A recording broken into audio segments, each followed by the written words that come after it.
May isang lalaking nakatayo sa riles ng tren at pinapaikot ang hawak niyang revolver. Sinuntok niya ang paparating na tren at agad itong nasira at ang lalaking ito na may revolver sa halip na ulo ay si Juzo. Sa digmaan ay isa siyang makapangyarihang makina ng kamatayan. Ngunit sa panahon ng kapayapaan ay namuhay siya sa kahirapan at para mabuhay ay nagbukas siya ng isang opisina at dahil walang kliyente, naglilibot siya sa mga kalye at may napansin siyang isang tao na dumukot ng bata subalit ang madre na nawalan ng bata ay parang walang pakialam. Pagbalik niya sa opisina ay natagpuan niyang magulo ito at nilusob ng isa pang binagong tao. Nagulat ang intruder sa anyo ni Juzo at napagtanto ni Juzo na ito ang kriminal na dumukot ng bata na binabalak niyang tawagan ang pulis, ngunit dumating na sila at binuksan ang kanyang pinto at nagpilit maghalughog.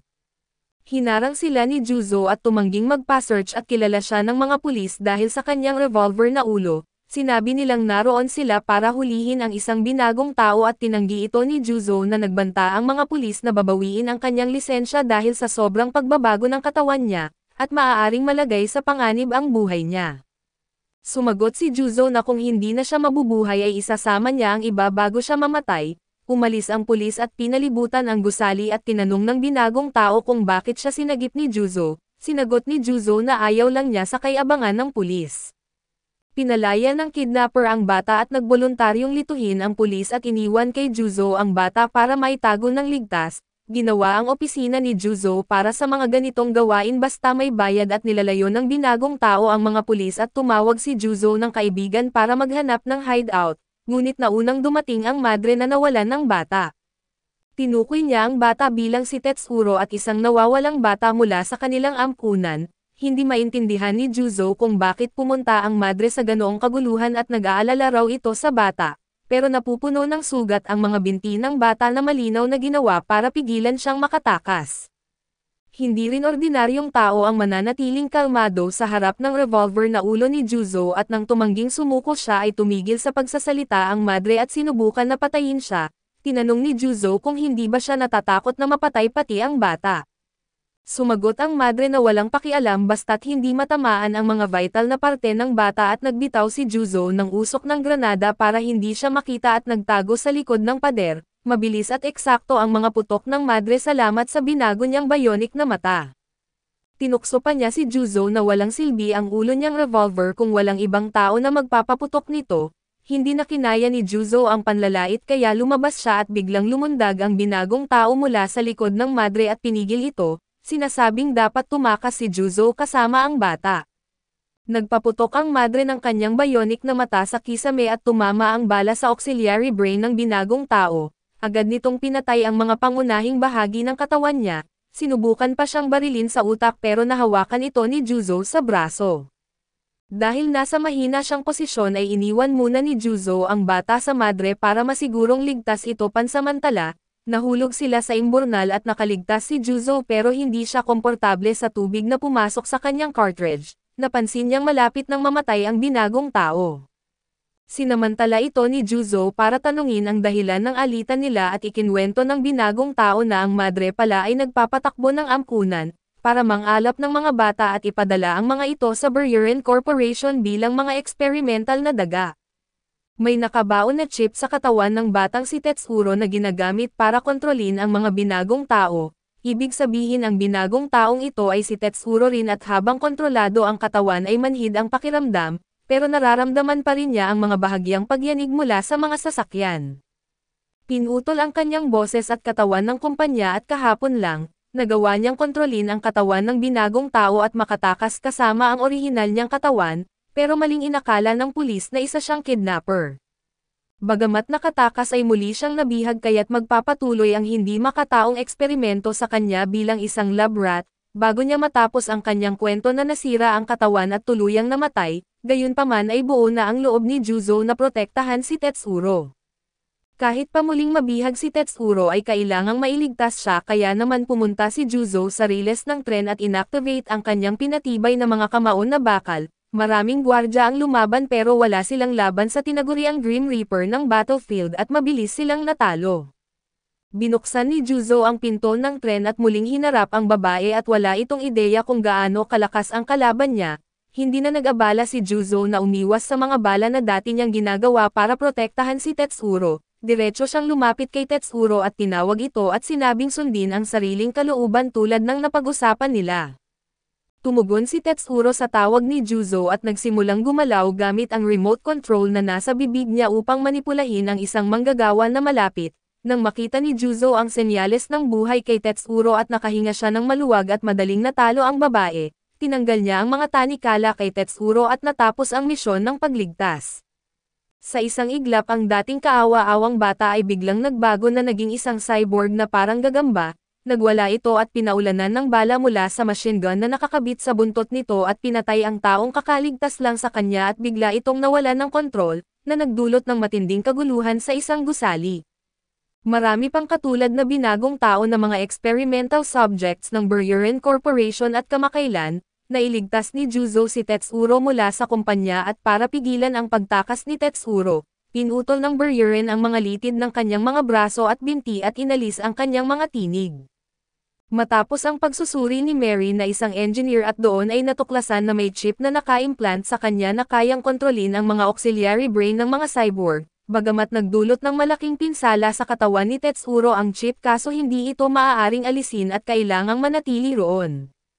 Kinabukasan ay nagawa na ni Tetsuro na makagalaw dahil nilagyan siya ni Mary ng mga prosthetic limbs, ngunit kailangan pa niya ng panahon upang gumalaw ng normal at di nagtagal at lumapit ang mga miyembro ng isang lokal na gang at hindi sila naghahanap ng gulo, kundi humihingi ng tulong kay Juzo para alisin ang isang cyborg. Kamakailan ay maraming pag-atake ang naganap na target ang mga bata sa lugar kung saan tinanggal ang kanilang mga prosthetic limbs, lahat ng mga scout ng gang na nag-imbestiga ay napatay at ang mga batang naapektuhan ay walang malay at hindi alam ang nangyari sa kanila, kaya naman ay umaasa ang gang na matutulungan sila ni Juzo. Kapalit nito ay nangako silang tutulungan si Juzo na bawasan ang tensyon sa pagitan niya at ng Buryerin Corporation. Natukso si Juzo sa alok pero sinabi niyang dapat nilang ayusin ang sarili nilang teritoryo at sa inis ay bumunot ng baril ang isang miyembro ng gang. Pero pinigilan siya ng kanilang leader para ipaalala ang tunay nilang kalagayan at sa huli ay walang naganap na labanan, dahil alam nilang hindi nila kayang pamumunuan ang sariling teritoryo, lalo na kung may mas malaking problema. Hinala ni Juzo na ang Buryerin Corporation ang nasa likod ng mga pag-atake at sinusubukan na ilabas si Tetsuro. Biglang may malakas na kalabog si Tetsuro at nagwala matapos marinig ang balita. Pakiramdam niya ay hindi niya kayang baliwalain ang sitwasyon dahil nagsimula ito dahil sa kanya.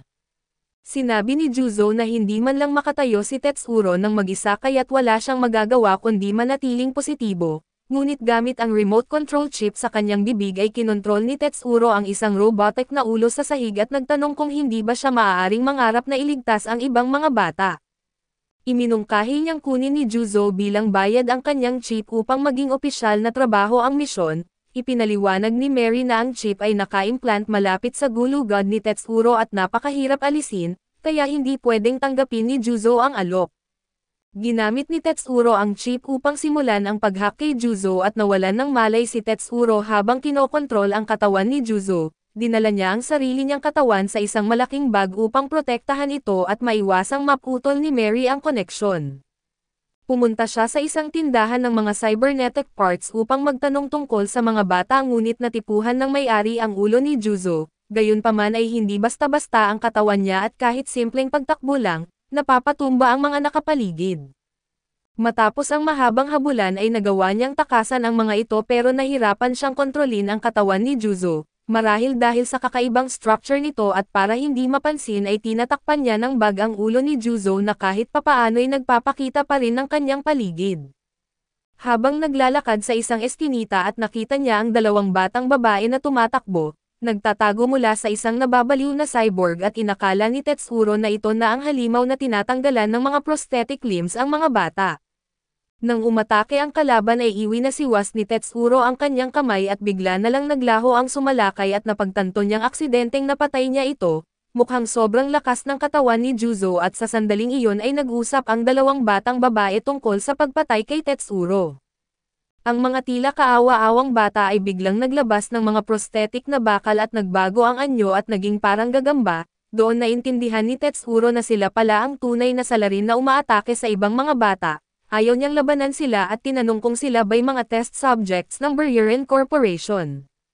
Nagulat ang mga bata na alam niya ang tungkol dito at ipinaliwanag ni Tetsuro na nailigtas din siya mula roon at maaari niya silang tulungang makatakas. Naguluhan ang mga bata at iniisip kung paano ang isang matanda na tulad ni Tetsuro ay naging test subject sa lugar na itinuring nilang tahanan.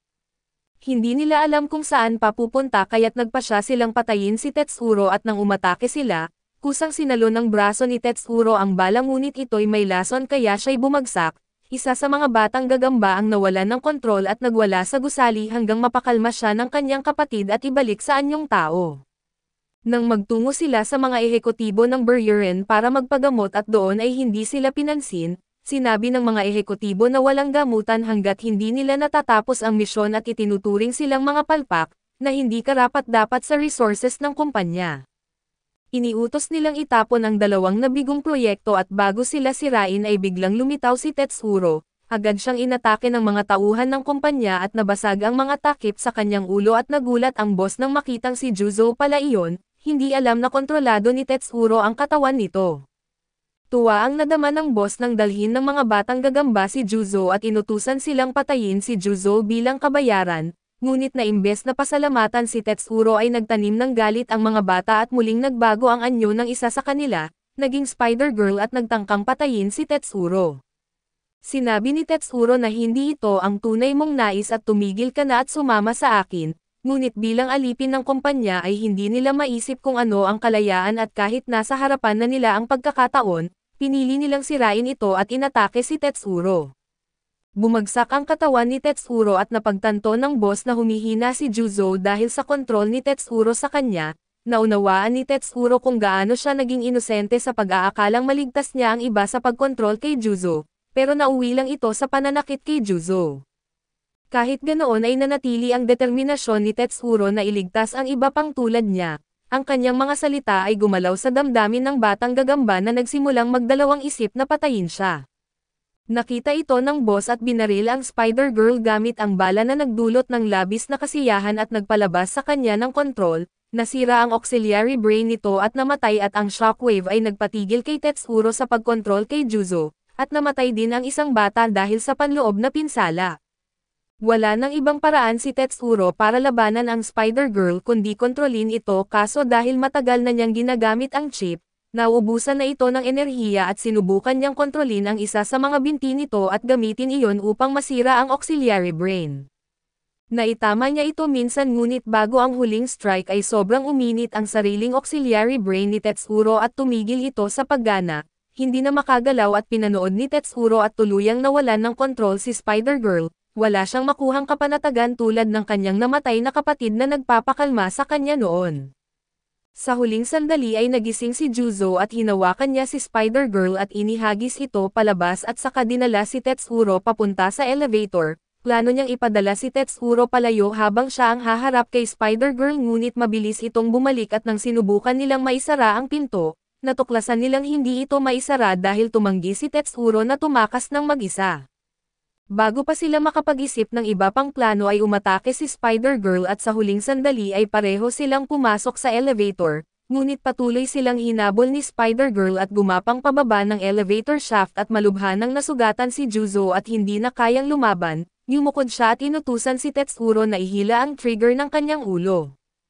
Ito lang ang tanging paraan para talunin siya at nang tuluyang makapasok si Spider-Girl sa elevator, tumayo si Tetsuro sa likod ni Juzo at hinayla ang trigger at nagawa nilang sirain ang prosthetic limbs ni Spider-Girl at pagkatapos, dinala nila siya sa bahay ni Mary na kung saan pinalitan ang kanyang mga braso ng normal na prosthetics, ginagawa siyang normal na tao. Kinalaunan ay pumunta si Juzo sa isang barbershop upang linisin ang kanyang ulo, ngunit biglang dumating ang mga ahente mula sa EMS Division ng gobyerno at agad siyang inaresto dahil sa ilegal na pagbaril. Pagkaraan ay dumating ang mga kaibigan ni Juzo ngunit pati sila'y inaresto rin. Kalaunan ay napag-alamang ipinagtanggol ni Juzo ang lahat upang protektahan ang kanyang mga kaibigan mula sa pagkadakip ng Buryurin Corporation, bilang kapalit ng kalayaan ng kanyang mga kaibigan ay kailangang tulungan ni Juzo ang pinuno ng EMS Division na mahuli ang isang nakatakas na bilanggo. Ang bilanggo ay isang pangunahing asasin at higit sa kakayahan ng karaniwang tao at sa sandaling iyon, biglang bumaligtad ang sasakyan ng transportasyon sa likuran nila na gawa ng isa pang nakatakas na bilanggo, nagpaputok ang mga bantay ng bilangguan ngunit aksidente nilang natanggal ang mga pampigil na sumasakal sa kakayahan ng bilanggo, kaya't nakalaya ang kanyang kapangyarihan.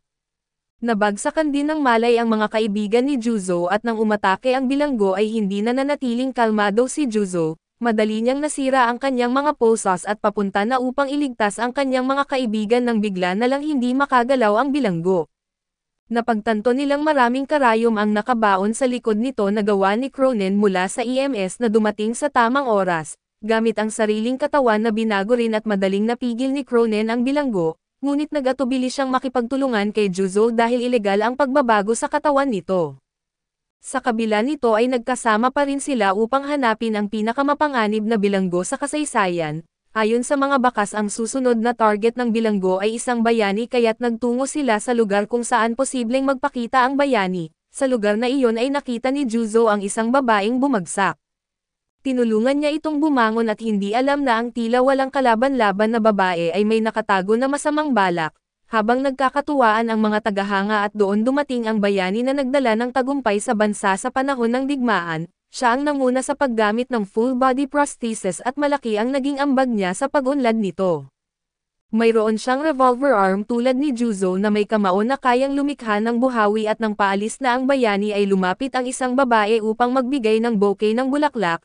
Karaniwan ay hindi pinapayagan ito pero tinanggap niya upang mapanatili ang kanyang mabuting imahe. Biglang lumitaw ang isang asasin mula sa karamihan at sa tamang oras ay itinapon ni Juzo ang lubid at itinatali ang asasin at dinala ng bayani ang babae at tumakas. Nang tingnan ng mabuti ay napagtanto ni Juzo na ang asasin ay ang pinakamapanganib na nakatakas na bilanggo. Biglang nakatakas ang bilanggo mula sa lubid at hinarap si Juzo sa isang laban ng buhay o kamatayan at di inaasahan.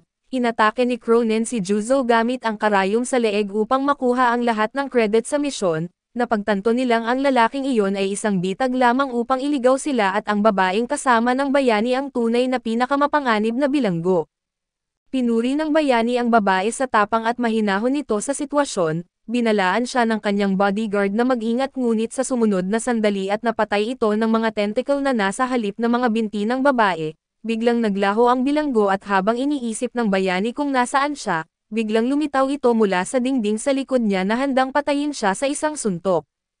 Ngunit napigilan siya ng isang strike mula sa karayom nang dumating si Cronin at Juzo sa tamang oras. Nang makita ang sitwasyon na pabor sa kanila ay tinanggal ng bilanggo ang mga karayom mula sa mukha niya at muling naglaho. Ang bilanggo at ang bayani ay dating magkasama sa digmaan. Ang bilanggo ay isang cyborg na dalubhasa sa pagpatay na may mukha na kayang magbago tulad ng screen. Ang kakayahang ito ang dahilan kung bakit hindi siya nabigo sa anumang assassination ngunit ito rin ang kanyang kahinaan, ang auxiliary brain niya ay madaling uminit. Tinanong ni Juzo si Cronin kung bakit nakatakas pa rin ang bilanggo kahit na-inject na siya ng mga karayom. Ipinahayag ni Cronin na ang bilanggo ay isang lumang modelo ng cyborg na may built-in na auxiliary brain, kaya't mahirap tamaan ang kanyang vital parts at sa sandaling iyon, nakatanggap si Cronin ng balita na ang EMS director ay tinanggal na sa posisyon.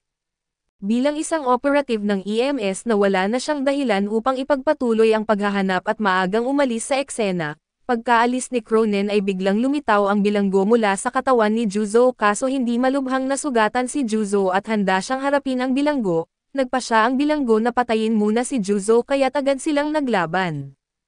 Nagwala ang bilanggo gamit ang kanyang mga tentacle kaso sinira ni Juzo ang shield nito gamit ang isang suntok at pinalakas ang kanyang mga atake. Sa wakas ay tinamaan ang bilanggo at ginamit ni Juzo ang estratehiya ng labanan ng tagalan, sinamantala ang madaling pag-init ng auxiliary brain ng kalaban.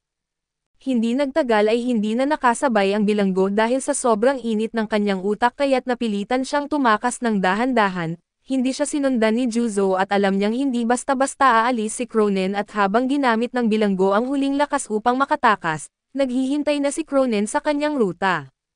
Binaril niya ng karayom ang sobrang init na utak ng bilanggo at inalis ang kakayahan nitong tumakbo. Habang dadalhin na nila ang bilanggo para sa interogasyon ay nagkamalay ito at ginamit ni Cronin ang sedative upang mapakalma siya. Mukhang may mga lihim na nais ibunyag ang bilanggo ngunit nawalan siya ng malay dahil sa epekto ng pampakalma. Plano nilang interogahin ang bilanggo pagkatapos ng gamutan sa opisina at gayunpaman, hindi nasiyahan ang bayani at nagsimulang maglagay ng mga bala sa kanyang revolver. napagtanto nilang may alam ang bilanggo na mga lihim tungkol sa bayani at upang mapanatili itong nakatago ay maaaring kailanganin niya itong patayin. Ang lalaking may pistol sa ulo ay isang makapangyarihang sandata sa larangan ng digmaan na kayang baguhin ang takbo ng labanan sa isang iglap. Ang dami ng kaluluwa sa ilalim ng kanyang baril ay libo-libo at isang mahinang hila sa gatilyo ay maaaring magpalabas ng mapaminsala na sinag. Ngunit nang walang controller na hindi niya lubos na magamit ang kanyang lakas, habang lumalaban sa isang senior cyborg ay lubha siyang nasugatan at ang sigarilyo na pumipigil sa kanya sa pagiging berserk ay nawasak at lalong lumala ang kondisyon ni Juzo, napinid siya sa pader ng bayani na hindi makakalaban at unti-unting nawalan ng malay. Iniisip ng bayani na patay na si Juzo at naghanda siyang patayin ang bilanggo na may alam sa kanyang mga lihim, ngunit sa susunod na sandali na-activate ang self-repair program ni Juzo at pumasok siya sa isang uncontrollable berserk state. Ang sistema niya ay humiling na magsimula ng combat protocols ngunit walang controller upang mag-aproba. Tumawa ang bayani at tinutuya kung gaano kawalang silbi ang isang makapangyarihang sandata ng walang controller, gayunpaman ang kanyang pag-atake ay nag-trigger ng counter-attack program ni Juzo. Nagbitaw ang bayani ng sunod-sunod na putok ng baril kay Juzo at daan-daang bala ang tumatagos sa kanya at pansamantalang pinahina siya, ang bayani na puno ng armas ay karapat-dapat sa kanyang titulo. Muling umatake siya kaso madaling na-block at sinagot ni Juzo ng mas malakas na suntok, kahit walang controller ay nakakatakot si Juzo sa kanyang berserk state at nagbibitaw ng mga bomba ang bayani, at ang 12-dosenang pagsabog ay tumama sa paligid ni Juzo at pagkatapos ay sinamantala ng bayani ang pagkakataong tumakas. Habang papatayin na niya ang bilanggo na may alam sa kanyang lihim ay dumating ang EMS director at narinig ang bayani na di sinasadyang inilahad ang kanyang lihim na pinatay niya ang ama ng director para sa sariling kapakinabangan, habang papatayin na ng bayani ang director at hinabol siya ng berserk na Juzo, kasama ang mga sundalong kontrolado ni Tetsuro. Inatake ni Juzo ang bayani at napinid ito sa lupa pero hindi tumama ang kanyang huling suntok at hindi dahil sa bumalik na ang kanyang kamalayan, kundi dahil sa sobrang init ng kanyang auxiliary brain at sinindihan ng director ang isang sigarilyo at ibinubuga ang usok sa bibig ni Juzo. Habang papalapit ang bayani na may hawak na bakal na tubo upang patayin ang director, na-block ito ni Juzo gamit ang kanyang kamay at naglabas ang bayani ng isang machine gun kaso sinaksak siya ni Juzo gamit ang bakal na tubo at sa pagpapaputok ng baril, aksidenteng nasaktan ng bayani ang kanyang sarili. Bago sila makabawi ay dumating ang mga robotic soldier ng EMS upang arestuhin ang mga nag-aaway. Binuksan ng director ang isang lata ng sardinas na inakala ng mga sundalo na gaslik, kaya't agad silang umurong at dinala ni Tetsuro si Juzo palayo sa eksena. Kalaunan habang iniscort ng director ang bayani patungong korte para sa paglilitis ay isang misteryosong tao ang pumatay sa bayani upang patahimikin siya. Bumagsak ang cyborg na si Colt sa kalye ngunit sa kabutihang palad ay natagpuan siya ni Mary na isang engineer at dinala sa isang clinic para gamutin. Si Colt na isang heavily modified na cyborg ay nangangailangan ng patuloy na medication upang manatiling malusog. Ang kanyang matinding pagbabago ay ginawa upang kumita ng pera para pakainin ang kanyang dalawang nakababatang kapatid. Nang magising siya ay binanggit niyang malapit na siyang makatanggap ng malaking halaga ng pera, sapat na upang bayaran ang kanyang mga gastusin sa medikal at tinanong ni Mary kung ito ba'y may kinalaman sa lumalalang kondisyon ng kanyang ina. Ibinunyag na ang kanyang ina ay lumahok sa isang prosthetic trial ng Buryerin Corporation, umaasang makakuha ng libreng prosthetic ngunit lalong lumala ang kanyang kondisyon at bagamat ipinangako ang compensation para sa isang nabigong trial, tumanggi ang Buryerin na magbayad at ito'y protektado ng kanilang sabuatan sa gobyerno. Binanggit ni Colt na may nakalinya siyang trabaho na maaaring magpabago sa kanilang buhay. Pagkatapos magpaliwanag ay umalis siya ngunit lihim na kumuha ng isang kahon ng gamot upang maiwasang mawalan ng malay. Napansin ni Tetsuro ang pagnanakaw at hinabol siya at tumakas si Colt ngunit kinontrol siya ni Tetsuro gamit ang remote control, dahilan upang siya'y madapa at mabilis na nakalapit si Tetsuro ngunit sinuntok siya ni Colt sa mukha.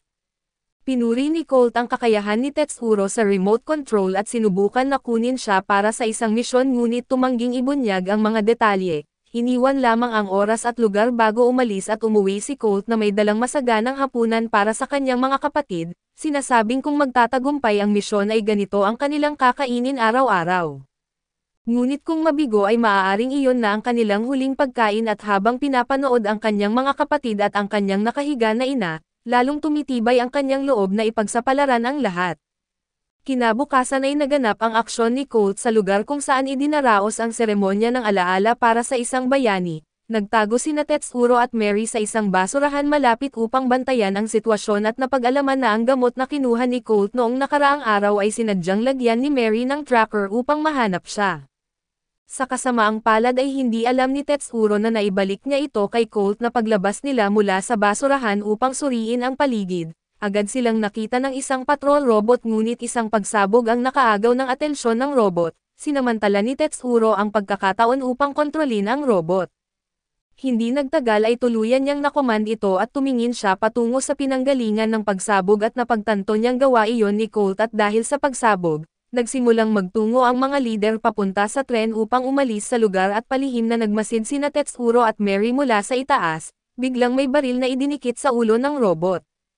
Napag-alaman nilang akala ni Colt na nahuli sila ng robot at nang magsalita ang robot, napagtanto nilang ito'y kontrolado ni Tetsuro at ang misyon ni Colt ay patayin ang mga pinuno ng Buriran Corporation, na ikabit na niya ang mga bomba sa tren na handang pasabugan mula sa malayo. Ngunit hindi sumang-ayon si Tetsuro at sinabing mali ang pumatay para sa pera, gayunpaman ay ipinilit ni Colt na kailangan niyang ituloy ito upang suportahan ang kanyang pamilya. Habang nagtatalo sila ay nakita sila ng mga tauhan ng seguridad at binaril ang remote control na dahilan upang masira ito. Wala nang ibang pagpipilian at tumakbo si Colt patungo sa tren upang mano-manong i-activate ang mga bomba. Sumunod si Tetsuro gamit ang control sa robot at biglang dumating ang hepe ng seguridad upang harapin sila. Sa puntong ito ay wala nang magawa si Tetsuro kundi tulungan si Colt na tapusin ang misyon at tumalon si Colt upang i-activate ang bomba habang pinigilan ni Tetsuro ang hepe ng seguridad. Hindi nagtagal ay naabot ni Colt ang bomba at binuksan ang switch, at sinimulan ang countdown para sa pagsabog. Ngunit napabagsak si Tetsuro ng hepe ng seguridad at naaresto si Colt ng iba pang mga sundalo at sa una. Natuwa si Colt dahil na-activate ang bomba at iniisip niyang matatanggap ng kanyang pamilya ang pera kapag sumabog ito, ngunit ang sinabi ng hepe ng seguridad ang nagdulot ng matinding lungkot sa kanya. Inaasahan na nila ang ganitong posibilidad at ang mga karwahe na sinasakyan ng mga lider ay hindi sumama sa tren at nanatili sa istasyon. Ang tren ay may lula ng mga sibilyan na nagpoprotesta laban sa Buriran Corporation at ilang mga batang itinuturing na expendable. Kung papatayin mo sila ang iyong grupo ay tatatakan bilang terorista, sabi ng hepe. Pagkatapos ay inalis niya ang karwahe na may bomba at mga sibilyan at nagpumigla si Colt upang makawala at tumakbo patungo sa unahang karwahe. Kinuha niya ang bomba at itinapon ito sa mga kalaban ngunit nanghina ang kanyang katawan dahil hindi niya nainom ang gamot. Nang makita ito ay ginamit ni Tetsuro ang buong lakas upang kontrolin ang robot. At gamit ang napakalakas na puwersa ay tumalon siya malapit kay Colt upang pulutin ang bomba at sa huli ay itinapon niya ang bomba sa ere na sumabog, saka tumalon sa tubig kasama si Colt upang makatakas. Pagkatapos nilang makatakas ay nagtamo si Tetsuro ng paso dahil sa sobrang init ng kanyang chip at habang si Colt naman bagamat malubha ang sugat ay tila hindi apektado. Nagpasalamat si Colt kay Tetsuro sa pagligtas sa mga inosenteng tao at hiniling niyang kontrolin ni Tetsuro ang kanyang katawan upang maihatid siya pauwi, dahil masyado siyang mahina upang gawin ito. Nakarating sila sa bahay ni Colt at sa kabila ng kanilang matinding pagsusumikap ay hindi nila nagawang pagandahin ang buhay ng pamilya ni Colt, at iniwan nila ang mundong ito ng may panghihinayang at si Juzo ang lalaking may revolver sa ulo, ay nagtatakbo ng opisina na dalubhasa sa mga kaso na may kinalaman sa mga cyborg. Isang araw ay nakatanggap siya ng kaso tungkol sa isang pamilya na nasangkot sa aksidente sa sasakyan, parehong namatay ang mga magulang at nawalan ng isang binti ang kanilang anak na babae. Simula noon ay sinasabi ng bata na may mga multo sa kanilang bahay. Kaya't tinawag si Juzo upang protektahan ang bata at sinabi ni Danny na isang kasamahan ng ama ng bata, na nakita niya ang multo ilang araw na ang nakalipas ngunit tumakas ito sa bintana at pagdating nila sa silid ng bata, nakatago na ito sa ilalim ng kama dahil sa takot.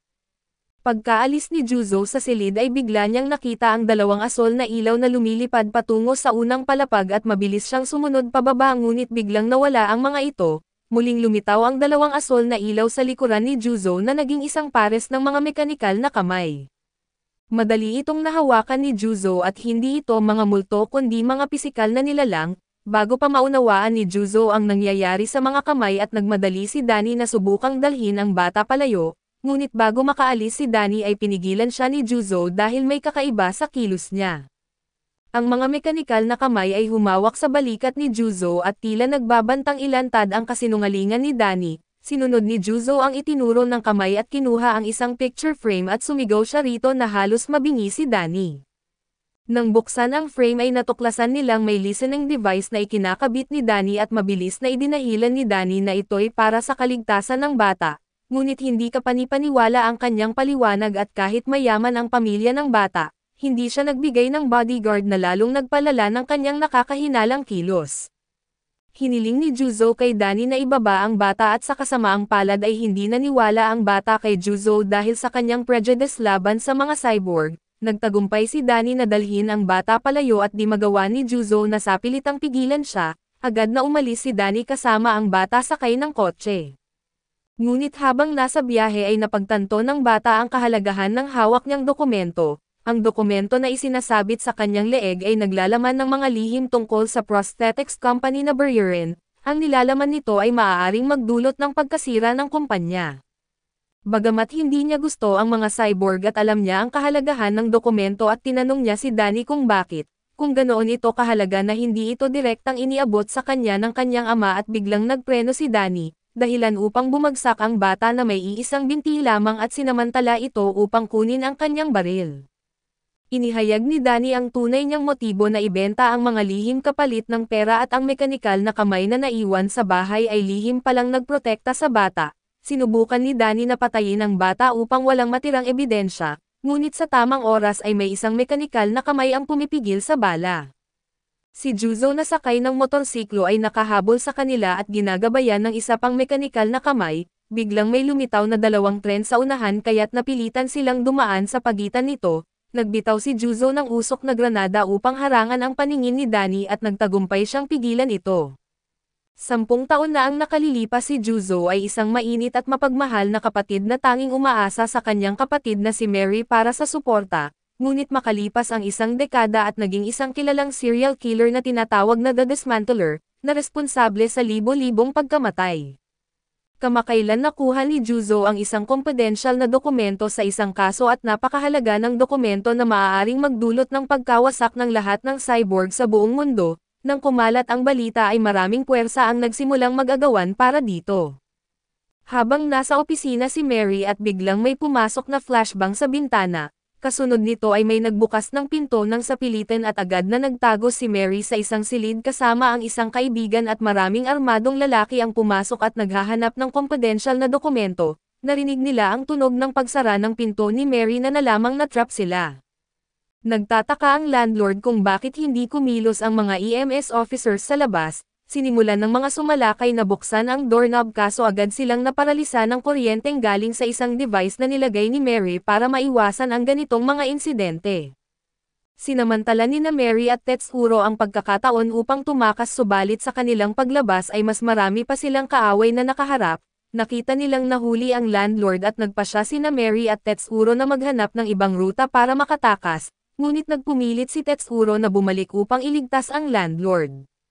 Tumutol si Mary at sinasabing wala silang armas at wala silang kakayahang iligtas siya nang hindi sila mahuli, lalo pang nagdalawang isip si Mary nang makita nila ang mga EMS officers na patay na sa kamay ng mga sumalakay. Nais ni Tetsuro na kontrolin ang mga cyborg na EMS upang iligtas ang landlord ngunit tumutol si Mary. Ipinaliwanag niya na ang pagkontrol sa mga cyborg ay maaaring magdulot ng malalang pinsala kay Tetsuro. Sa kabila ng panganib ay nagpilit si Tetsuro na subukan at sa kanyang pagsisimula ng kontrol, tumayo si Mary sa harap niya na pinipigilan siya. Sinabi niyang bilang isang doktor ay hindi niya kayang hayaan ang kanyang pasyente na mamatay sa kanyang harapan.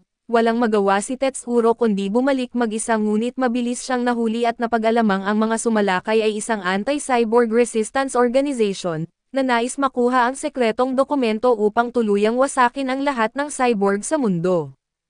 Bago pa matapos magsalita ang landlord siya ay pinatahimik ng isang suntok at nawalan ng malay, siya at isa pang tao ay ginawang hostage upang pilitin ang palitan ng dokumento. samantala si Mary ay nagmamasid mula sa bubong at biglang nakakita ng mekanikal na kamay na naggabay sa kanya sa isang lokasyon. Bagamat hindi tiyak kung ano ang nangyayari, sumunod siya sa direksyon nito at sa isang sulok ay hindi niya inaasahan na makikita ang kanyang nawawalang kapatid. Agad itong umalis matapos magsabi ng ilang salita at makalipas ang ilang sandali, natagpuan ni Mary si Juzo sa isang bar. Lumapit ang pinuno ng EMS agency at ipinaliwanag na bagamat cyborg ang kapatid ni Mary ay siya ay nagtatrabaho para sa anti-cyborg organization, siya ang responsable sa maraming teroristang atake at ang kakayahan niyang madaling mag-dismantle ng cyborgs ang nagbigay sa kanya ng bansag na The Dismantler. Kamakailan ay dinala niya ang kanyang tropa sa lugar na iyon at nagsorry ang pinuno ng EMS sa pagkikita ni Mary sa isang delikadong tao. Tinanggihan ni Juzo ang paumanhin at sinasabing wala itong kinalaman sa kanila at ibinunyag ng pinuno ang kanyang tunay na intensyon habang kunwaring humihingi ng tawad, nais talaga niyang makuha ang sekretong dokumento. Tinukso niya si Juzo dahil sa kanyang katahimikan sa kabila ng pagkakahuli ng kanyang kaibigan, itinikas ni Juzo ang kanyang mga kalamnan bilang babala at hindi dapat iniinsulto ang tulad niya at matapos mag-iwan ng kanyang business card, iniutos ng pinuno sa kanyang mga tauhan na bantayan si Mary. Naalala ni Mary ang kanyang kapatid na si Victor at pinaampon silang dalawa sa isang mekaniko noong sila'y bata pa. Maganda ang kanilang relasyon sa una kaso nang magka-interes si Victor sa teknolohiyang cyborg ay agad na lumayo ang kanilang foster father.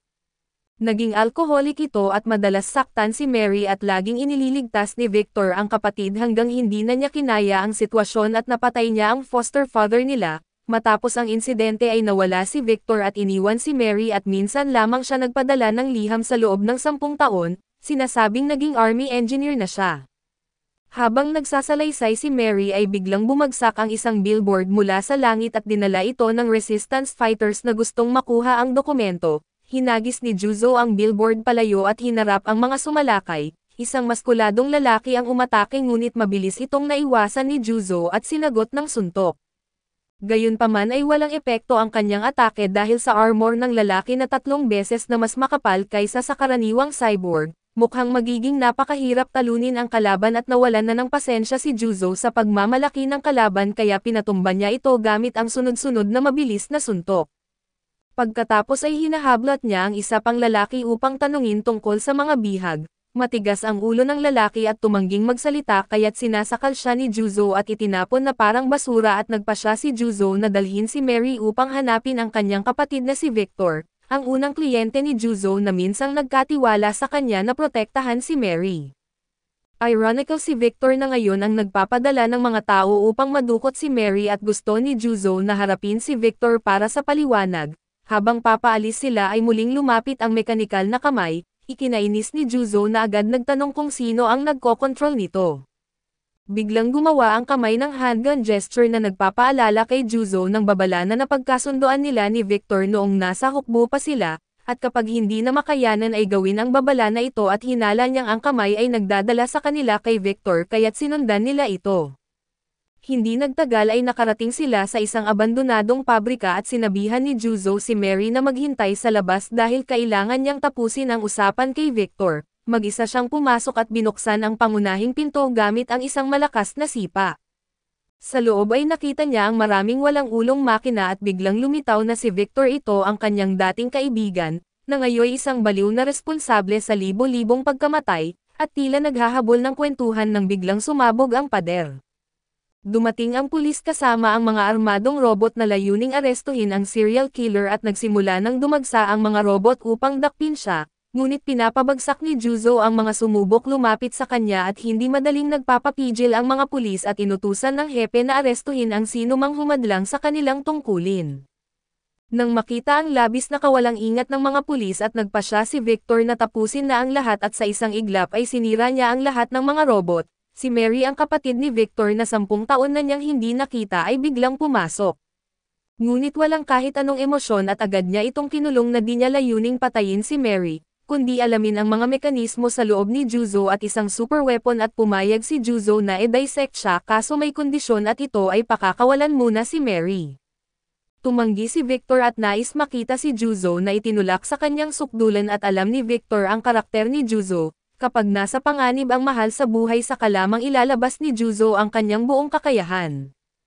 Ito ang dahilan kung bakit iniutos ni Victor kay Juzo na protektahan si Mary 10 taon na ang nakararaan, upang ilabas ang pinakamahusay sa kanya para sa laban nila ngayon at ngayon na nalantad na ang lahat, wala nang pagpipigil si Juzo at naghanda siya ng buong lakas para sa laban.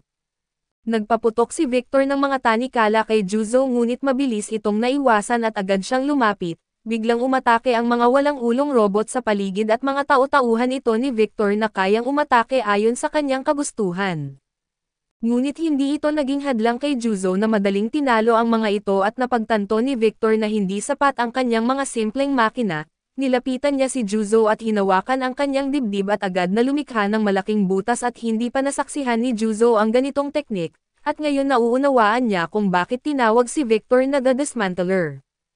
Anumang karaniwang cyborg ay nawasak na sana ng ganoong atake ngunit nagtagal si Juzo at pagkatapos ng atake, hinawakan si Juzo ng ilang mga robot at muling ipinasok ni Victor ang kanyang kamay sa dibdib ni Juzo na matinding nasugatan siya, ngunit automatikong nag-activate ang kanyang combat mode. Pinunit niya ang mga robotic arms upang umatake kay Victor ngunit dahil sa mga panloob na pinsala at nagmintes ang kanyang mga suntok, nakita ni Victor na hindi pa naaabot ni Juzo ang kanyang limitasyon kaya't muling binuksan ni Victor ang mga luma nitong sugat, dahan-dahan niyang inalala ang kanilang karanasan sa pagpatay sa mga kasamahan sa digmaan. Hinihila niya ang mga wire mula sa tiyan ni Juzo na dahilan upang maramdaman nito ang mabagal na pagkaubos ng lakas, habang nanonood mula sa dingding ay hindi makapaniwala si Mary na ang kanyang kapatid na si Victor, na minsang naging pinakamalapit niyang kakampi noong kabataan ay naging ganito kalupit. Ang pagsabog ng bomba ay sumisira sa mga restraints ng mga robot na dahilan upang makalaya si Juzo, sinamantala niya ang pagkakataon upang sirain ang isang kamay ni Victor ngunit sa sumunod na sandali, ang nag-iisang natitirang kamay ni Victor ay nabasag din. Napag-alaman na sinadya ni Juzo na isakripisyo ang kanyang kamay at saka kinagat si Victor upang ma-disable ang kakayahan nitong umatake. Habang nakahanda na si Mary sa likuran ay dala ang kanyang baril at tumayo siya upang patayin ang kanyang kapatid na halimaw. Sa isang iglap ay nawala ang ibabang kalahati ng katawan ni Victor at hindi niya inasahan ang dating Battlefield Reaper, bagamat durog ang puso ni Mary at kailangan niyang tanggapin ang realidad ng pagkamatay ng kanyang kapatid, ngunit biglang nagsalita ang mekanikal na kamay na sumunod sa kanila. Napag-alaman nilang ito ay nakakonekta sa mga vocal system ng iba pang mga robot at tinanong ni Juzo kung sino ang nagmamanipula sa lahat ng ito mula sa likod ng mga eksena. Nalaman nilang ang tunay na nagko-control ay si Victor na gamit ang mechanical hand mula sa malayo. Ang napatay nila ay isa lamang puppet.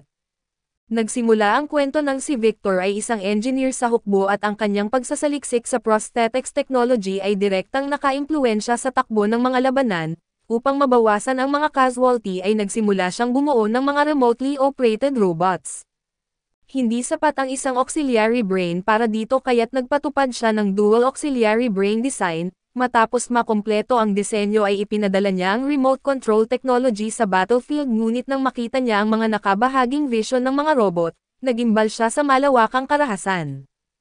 Ang kanyang mga robot na naging rogue ay pinatay maging ang mga kakampi at sa huli ay nawasak ang kanyang mga robot. Pag-disconnect niya ay natagpuan niyang nasunog ang lab at patay na ang kanyang mga kasamahan at siya ay naging ibang tao. Ang pagkabigla sa nakita sa battlefield ang nagdulot nito at kumuha ng kontrol ang auxiliary brain, iniisip na ito ang tunay na master at ginaya nito ang orihinal na pag-uugali ng master na dahil naramdaman ng auxiliary brain ang pagsisisi ng master sa kanyang mga likha. Naniniwala itong hindi dapat umiiral ang prosthetic technology. Nagpa siya itong wasakin ang lahat ng binagong tao at ang mekanikal na kamay lamang ang konektado sa tunay na sarili ni Victor. Hiling ni Victor kay Juzo na hanapin ang kanyang totoong katawan at wasakin ang auxiliary brain na kumokontrol dito.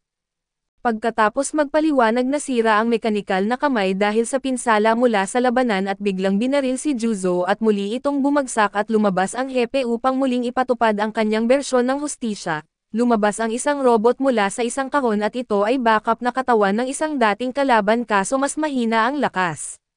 Dahil sa takot na maatake ay kinuha ng hepe si Mary bilang bihag upang pilitin si Juzo na ilantad ang lokasyon ng tunay na katawan ni Victor. Binaril ng hepe si Mary sa paa upang lalong takutin sila at ang lakas ng loob ng hepe ay hindi lamang dahil sa hawak niyang bihag, kundi dahil sa isang electric current sensor na naka-install sa kanyang katawan.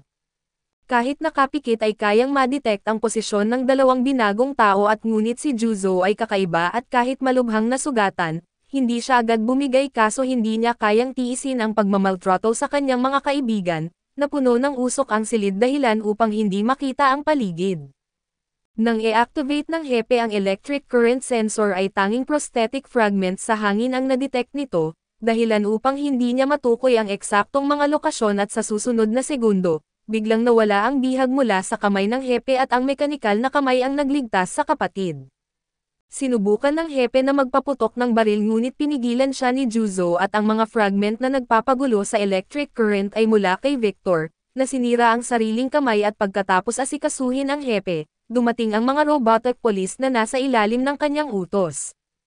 Hinahatak ni Juzo ang hepe palabas upang magpanggap na sumusuko at binibigyan ng oras ang magkapatid na makatakas. Ang lalaking may revolver sa ulo ay si Juzo at kamakailan ay may babaeng bumisita sa kanyang opisina. Siya ay dating may mapagmahal na asawa na kalaunan ay namatay sa digmaan matapos sumali sa militar. Sa matinding lungkot ay nagtungo siya sa ilog upang wakasan ang kanyang buhay ngunit nailigtas siya ng isang lalaking nagngangalang Edmund, na naging kanyang bagong asawa at sa di inaasahan ang bago niyang asawa ay nagsilbi rin sa parehong unit ng kanyang yumaong asawa at parehong nasugatan ang dalawa habang nagdi-defuse ng bomba. Ang una niyang asawa ay agad na namatay habang si Edmund ay nakaligtas. Gayunpaman ay naramdaman niya ang kakaibang pamilyar kay Edmund na parang siya ang kanyang yumaong asawa at kamakailan. Ang kanyang asawa ay madalas na hating gabi kung umuwi at nag-install ng bagong prosthetic arm at pagkatapos siyang halikan at sabihing may kailangang ayusin bago bumalik sa kanya, inisip ng babae na maaaring naghahanap ito ng paghihiganti. Hiniling niyang tulungan siya ni Juzo upang pigilan si Edmund at tinanggap ni Juzo ang kaso at nagtungo sa intelligence service upang maghanap ng impormasyon tungkol kay Edmund. Ngunit natagpuan niyang limitado ang kanyang access at ang restriction na ito ay katulad ng sitwasyon ni Juzo, dahil pareho silang classified bilang military secrets mula sa kanilang nakaraan. Pagbalik sa opisina na isang mekanikal na kamay ang nagdala kay Mary sa labas at kung saan nakita niya si Edmund na nakahiga sa pader, ngunit wala siyang alam tungkol sa kwento nito, ginugol ni Juzo ang maghapon sa walang saysay na paghahanap at bumalik sa opisina kung saan may narinig siyang ibang boses. Pagbukas niya ng pinto at natagpuan niya ang hinahanap nilang tao mismo sa kanyang opisina, na kinuha ang isang buwang supply ng sedatives at nang humarap si Edmund at nakita si Juzo ay hiniling niyang mag-usap sila sa labas. Binanggit ni Juzo na hinahanap siya ng kanyang asawa kaso nagsalita si Edmund nang hindi malinaw na tila may kinikimkim na galit laban kay Juzo. Bigla itong nagwasiwas ng pamalo at sa galit hindi na nakapigil si Juzo at sinuntok ang isang steel pipe na halos matunaw ito at binalaan siya ni Edmund na huwag saktan ang kanyang asawa. Sinabi ni Juzo na maaaring may hindi pagkakaintindihan ngunit inakusahan siya ni Edmund na nagpapanggap na walang alam at tinawag pa siyang partner, na lalong nagpagulo kay Juzo at ayon kay Edmund ang sinag na nakita niya kanina ay isang provocation ni Juzo, at kahit pinalitan niya ang kanyang anyo ay hinahabol pa rin siya. Ipinahayag ni Edmund na panahon ng wakasan ito at inactivate ang isang device sa kanyang kamay upang gamitin ang ultimate move nito. Biglang lumitaw ang isang bata at matapos ang isang lightning strike ay hindi nasaktan si Juzo at sa halip ay hawak ni Edmund ang bata na pinoprotektahan ito. Nagulat si Edmund at binanggit na inilagay niya sa panganib ang iyong buhay para sa isang bata at hindi iyan ang 5 na kilala ko. Sa sandaling iyon ay dumating si Tetsuro kasama ang asawa ni Edmund. Ipinaliwanag niya na alam na ng babae mula pa sa simula na si Juzo ang taong hinahanap ng kanyang asawa. Ang pagkuha kay Juzo ay isa lamang plano upang ilabas si Edmund at ginawa niya ito sa pag-asang mabilis na maayos ang isyo upang bumalik na sa kanya ang kanyang asawa. Diretsahang inamin ng babae na alam niyang ang kanyang kasalukuyang asawa ay ang dati niyang asawa, base sa kanilang magkaparehong ugali at mga nakasanayan.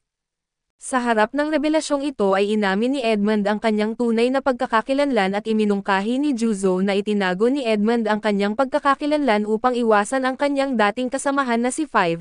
Nang makita ang pamilyaridad ni Juzo kay Five ay tinanong ni Edmund tungkol sa kinaroroonan nito. Ang nakakatakot na sinag ay ipinaputok ng isang lalaki na may kanyan sa ulo na kilala bilang number 13 ng Gunslave Units. may 13 miyembro ang Gunslave units na mga makapangyarihang armas sa digmaan na nagbigay ng tagumpay sa kanilang bansa gamit lamang ang kanilang 13 kasapi. Ngunit matapos ang digmaan, ang unang hakbang ng gobyerno ay alisin ang mga bayani at itinuring silang masyadong makapangyarihan at mahirap kontrolin. Naglabas ng utos na i-disband ang unit, ngunit bilang tao ay tumanggi ang Gunslave units na tanggapin ang kanilang kapalaran, kaya't ang ilan ay nag-organisa ng pagtakas. Dahil walang controllers na hindi nila magamit ng buo ang kanilang lakas at upang masiguro ang kanilang pagkawasak, isang espesyal na pagbabago ang ginawa sa Unit 13 noong ito'y nilikha na isang layunin na gamitin ito upang patayin ang iba pang 12 miyembro pagkatapos ng digmaan. Ilang miyembro ang natrap sa isang maliit na bayan at si Juzo ay inatasan na tuparin ang utos na wasakin ang kanyang mga dating kasamahan. Huling pinaputok ng kanyang controller ang trigger at pagkatapos ay maagang umalis at mag-isa si Juzo na pumasok sa gusali upang hanapin ang mga nagtatagong miyembro. Hindi inaasahan si Unit 12 ay matagal nang naghihintay doon at nagbabantay sa pasukan upang protektahan ang kanyang mga kasamahan. Sinubukan niyang kumbansihin si Juzo na tumakas silang dalawa, ngunit tumanggi si Juzo, kaya't nag-switch si 12 sa combat mode. Gayunpaman ay biglang nag-alok si Juzo ng ruta ng pagtakas na makakaiwas sa military encirclement na saka siya umalis. Nagdalawang isip ang mga defectors sa katotohanan ng kanyang sinabi, ngunit mas pinili ito kaysa hintayin ang kamatayan, kaya't sinunod nila ang direksyon na ibinigay niya. Matapos ang mahabang paglalakbay ay sa wakas ay nakita nila ang isang exit at iniisip nila na kung makaligtas sila sa araw na iyon at ituturing nila itong isang bagong buhay at gugunatin ito taon-taon, paglabas nila ay nalampasan nga nila ang military encirclement. Ngunit habang umaasa sila sa kanilang kinabukasan ay biglang nagliwanag ang isang sinag mula sa isang kampanaryo sa malayo. Isa itong patibong na itinakda ni Juzo at mula sa sandaling iyon ay namuhay si Juzo araw-araw sa pagsisisi. Isang matandang lalaki na nasa wheelchair ng ilang dekada ang biglang tumayo na ang kanyang mga kalamnan ay sumabog sa kanyang suot na damit. Sa ilalim ng kanyang suot ay isang prosthetic na katawan na agad na nagbago sa anyong isang mekanikal na aso na layuning patayin si Tetsuro. Kamakailan ay dinukot si Tetsuro ng isang resistance organization, ngunit sa halip na saktan siya, tinulungan nilang ayusin ang pinsala sa kanyang mga internal devices. Ang tanging layunin ng Resistance Organization ay makontrol ni Tetsuro si Juzo at gamitin ito upang talunin ang Unit 7 ng Buriran Corporation. Kung tatanggi si Tetsuro ay nagbanta silang sasaktan ang mga mahal niya sa buhay, kaya't napilitan siyang pumayag. Pagbalik niya sa opisina ay tila maayos naman ang lahat, ngunit sinubukan niyang kontrolin si Juzo tuwing mag-isa sila. Hindi naghinala si Juzo at kalaunan ay tuluyang napasailalim sa kontrol ni Tetsuro at kontrolado ni Tetsuro si Juzo nang magtungo sila sa Resistance Organization. Natuwa ang matandang lalaki sa ginawa ni Tetsuro at nangakong hindi sasaktan ang mga kaibigan nito. Iniharap niya ang isang upuan para sa pisikal na katawan ni Tetsuro at pinindot ang isang switch upang i-activate ang control chip nito na kinumpirma niyang gumagana. Inilantad niyang inamin na ang layunin ng pag-aayos sa chip ay upang magdagdag ng lock ang feature na hindi maaaring i-disable ng walang pahintulot niya. Upang talunin ang Unit 7 ay kailangan ni Tetsuro na ihak at alisin ang mga limitasyon ni Juzo. Tinawag ng matanda ang kanyang mga tauhan upang pilitin si Tetsuro, ngunit tumanggi itong sumunod at kinontrol ni Tetsuro si Juzo upang makatakas mula sa pag-ikot ng mga kalaban.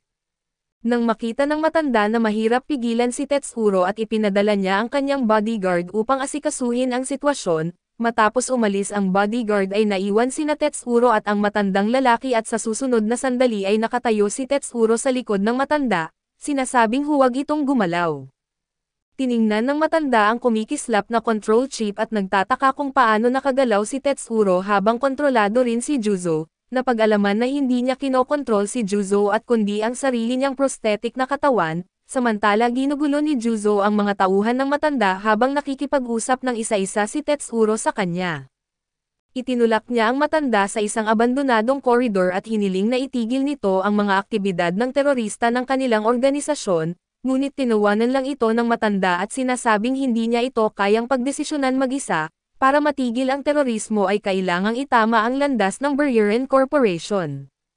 Gayunpaman, dahil protektado si Unit 7 ng Buriran ay kailangang isakripisyo si Juzo upang maalis ito at alam ni Tetsuro na tiwali ang Buriran, ngunit hindi niya nais na isakripisyo ang mga nasa paligid niya upang makamit ang layunin. naramdaman ng matanda na wala ng saysay ang kanilang diskusyon at nagpasya siyang tanggalin ang control chip ni Tetsuro.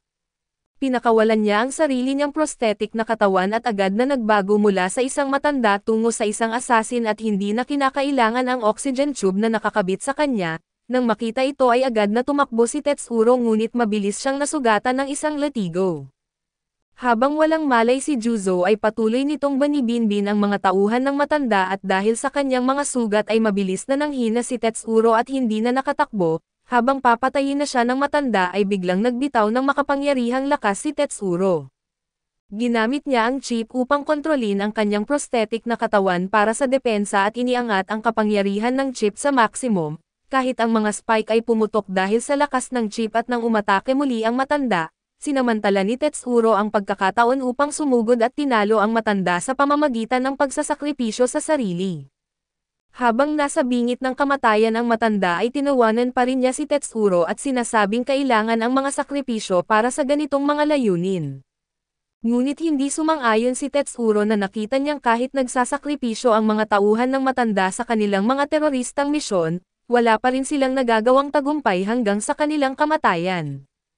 Naniniwala si Tetsuro na hindi kailangang magsakripisyo upang magtagumpay at pinapatawad niya ang matanda at umalis ngunit bago pa siya makalayo, sinaksak ang matanda ng iba at nahuli si Tetsuro at samantala ay nagkaroon ng malaking problema si Juzo. Ang bodyguard ng matanda na bihasa sa pressure points ng mga binagong tao ay pinuno ng mga spike ang katawan ni Juzo na dahilan upang maubos ang kanyang lakas. Pagkatapos ay binaril ng bodyguard ang ilang sundalo ngunit sa halip na bumagsak ay tumayo ang mga ito na may mas malakas na lakas, sinisira ang kanilang armor at napag-alaman na isa sa mga sundalo ay isang babae at bigla itong nag-teleport sa harapan ni Juzo, na bahagya lamang nakaiwas sa pagkakahati ng ulo. Sa sandaling iyon ay binanggit ng bodyguard na marahil ay tapos na ang trabaho ng sponsor at napag-alaman na sumali lamang siya sa resistance para sa tubo. Ang mga teroristang atake laban sa mga binagong tao ay hindi nagpatigil sa paggamit ng mga prosthetics, bagkus ay lalo pang nagdulot ng pagbili ng mga ito mula sa Buririn para sa self-defense. Ibig sabihin ang mas maraming teroristang atake ay mas maraming pera ang kinikita ng Buririn at sa katunayan sila mismo ang nagpopondo ng mga teroristang atake. Narinig ito ng isang sundalo sa paligid at galit na nagtangkang patayin ang traidor kaso sa isang iglap ay naputol ang kanyang kamay na walang iba kundi si Pepper, ang controller ng Unit 7. Kasunod niya ang pinaka-notorious na puwersa ng Buririn at si Unit 7 mismo na nagtakda ng labanang malamang hindi malilimutan. Ang isang kalaban ay may higanteng mekanikal na braso, habang ang isa pa ay may dalang dambuhalang handgun. Sa mundong ito dalawang pinakamalakas na mandirigma ang nagkita sa isang makitid na daan at ngayon, tila inihahanda ang mundo para sa kaguluhan at ang dahilan ng kanilang matindi at buhay at kamatayang laban ay nagugat 10 minuto bago ang eksenang ito. Habang nasa isang misyon ay nakaharap ni Juzo ang isa pang tulad niya na si Seven at ang controller ni Seven ay nagkaroon din ng interes kay Juzo at inialok siyang sumama sa kanila. Ngunit si Seven na nagselos ay umatake upang mapaghiwalay sila at nagplano na turuan ng leksyon si Juzo. Isang suntok ang tumama ng malubha kay Juzo at sa una ay ayaw makipaglaban ni Juzo ngunit sinabi ni Pepper na kung mananalo siya, ibubunyag nito ang kinaroroonan ng controller ni Juzo at sa muling pag-alala sa kanyang mga dating kasamahan, in-unlock ni Juzo ang kanyang mga kakayahan na handang seryosong makikipaglaban. Nagbitaw si Pepper ng slash kay Seven at inactivate ang rear shooting device nito na saka hinihila ang trigger upang simulan ang combat mode. Si Juzo ang unang umatake at isang suntok ang tumama na nagdulot ng malaking butas sa tiyan ni Seven, ngunit dahil may controller si Seven ay may kalamangan siya laban kay Juzo na nag-iisa at bahagyang nahuhuli.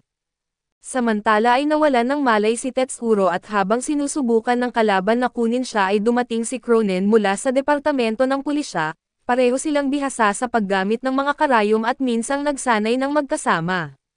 Ngayon isa sa kanila ang lumalakad sa landas ng kadiliman at habang ang isa ay sumusunod sa batas, magkaaway sila sa kanilang muling pagkikita at matapos ang palitan ng putok ay naubusan ng bala ang lalaki dahil sa naunang laban at napilitan siyang magtago sa isang sulok. Alam na ang tanging paraan upang manalo ay ang makalapit sa kalaban. Habang patuloy ang standoff at gumuho ang gusali dahil sa labanan nina Juzo at Seven at nagbibigay ng pagkakataon sa lalaki na makatakas, biglang nagising si Tetsuro at hinimok si Cronen na iligtas si Juzo at sa puntong ito, parehong pagod at usok ang pumapalibot sa dalawang gunman. Muling sumugod si Juzo ngunit naging seryoso si Seven at ginawang higanteng handguns ang kanyang mga kamay, isang putok mula sa kanyang baril ang nagtanggal sa ibabang bahagi ng katawan ni Juzo. Walang controller at hindi may palabas ni Juzo ang kanyang mapaminsalang energy beam.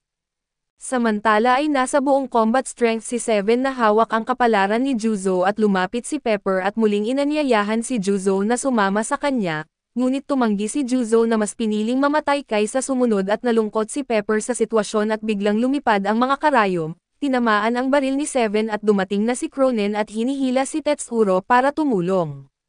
Si Tetsuro ang naging tanging pag-asa ni Juzo at ang kanyang chip ay nabago upang direktang mahak ang auxiliary brain ni Juzo. Ina-activate ang sandata bilang controller at inactivate ni Tetsuro ang kanyang control chip at sinimulang ihak ang auxiliary brain ni Juzo. Sa loob ay natagpuan niya ang isang luma at worn revolver ang trigger ni Juzo at ang paghila nito ay magpalakas ng husto sa kakayahan ni Juzo. Akala ni Pepper ay patay na si Juzo at nang masunog ang chip ni Tetsuro, naisip niyang walang saysay na magtagal pa. Ngunit nagpadala ang leader nila ng mga tao upang linisin ang lugar at dahil maaaring ma-expose ang mga lihim ng kumpanya, nagpasimula sila ng walang habas na pag-atake sa lahat ng naruroon at naghanap ng ligtas na lugar sina Seven at Pepper upang magtago. Habang tinitingnan ni Pepper ang mga tao sa ibaba ay nakita niyang nakatuon ang lahat ng mata sa kanya at naibigan niya ang atensyon, kaya inutusan niya si Seven na sirain ang lahat ng makita at tumalon si Seven sa lupa na determinadong wasakin ang lahat ng naruroon. Nagpaputok si Cronen ng karayom kaso hindi ito epektibo dahil sa distansya at sa loob ng auxiliary brain ni Juzo. Hinayaan ni Tetsuro si Juzo na hilahin ang trigger para sa sarili niyang kalooban na isang damdaming inulit ng kanyang dating controller. Sa isang iglap ay natanggal ang kamay ni Seven at si Juzo na ngayon ay ganap nang nailalabas ang kanyang kakayahan, ay may mekanikal na braso na mas malaki kaysa isang tao at ayaw ni Juzo lumaban ngunit si Seven, na walang sariling kamalayan at kontrolado ng kanyang master ay patuloy sa pagwasak sa paligid. Pagkatapos ilapag si Pepper ay kinuha ni Seven ang isang ekstrang kamay mula sa backup box at opisyal nang nagsimula ang laban, nagpaputok ng cannonball si Seven ngunit madaling na-deflect ito ni Juzo gamit ang kanyang braso. Inactivate ni Seven ang isa pang kamay upang umatake kaso madaling naiwasan ito ni Juzo. Sa loob lamang ng ilang saglit ay nabawasan ng kalahati ang laki ni Seven at napaluhod siya sa lupa at hindi na makagalaw, biglang binuksan ni Seven ang kanyang expansion box at nilagyan ng bagong pares ng kamay, na pag-alaman na hindi niya layuning ipagpatuloy ang laban kundi ipagkatiwala si Pepper kay Juzo. Ang Buriran Corporation ang dumating upang dakpin siya at ginawa niya ito upang mailigtas ang kanyang controller. Hiningi niya kay Juzo na protektahan si Pepper bago siya dalhin ng kumpanya, ngunit si Seven ay hindi ang tunay na kalaban at ang tunay na kaaway ay ang Buriran Corporation na nasa likod ng lahat.